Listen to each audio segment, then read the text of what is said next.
পাই একটা এয়ারস্টার 10 machine always standard algorithm maintain করে কাজ করে, যেখানে মেশিন অলওয়েজ রিঅ্যাক্টিভ প্রসেসে কাজ করে, অর্থাৎ মেশিন ওয়েট করে পেশেন্টের কোন সময় অ্যাপনিয়া বা ইভেন্টস আসবে। এয়ারসেন্স 10 কিন্তু অ্যাডভান্সড অ্যালগোরিদমে কাজ করে, যেখানে এই প্রসেস অফ ওয়ার্কটা হচ্ছে গিয়ে প্রোঅ্যাক্টিভ, অর্থাৎ মেশিন পেশেন্টের অ্যাপনিয়া ইনিশিয়েট হওয়া পর্যন্ত কিন্তু ওয়েট করে না, তার আগেই কিন্তু মেশিন কী করে ধীরে ধীরে প্রেশারটাকে ইনক্রিজ করতে থাকে। এটা কীভাবে হয়?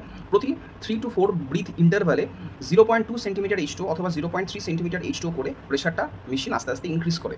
ফলে এত অল্প পরিমাণ ইনক্রিজ করবার কারণে পেশেন্টের কোনো রকম ডিসকমফোর্ট ফেস হয় না, পেশেন্ট কমফোর্টেবলি শুতে পারে। সেকেন্ড ডিফারেন্স যেটা আমরা দেখতে পাই সেটা হচ্ছে অটো অন এবং অটো অফের যে ফিচার যেটা দরকার থাকে, তো এই প্রবলেমটা একটু এয়ারস্টার 10 ইউজারদের ক্ষেত্রে আমরা এই দেখতে পাই, বাট এয়ারসেন্স 10 এর ক্ষেত্রে কিন্তু অটো অন এবং স্মার্ট অটো অন অটো অফের ফেসিলিটি অ্যাভেলেবেল রয়েছে।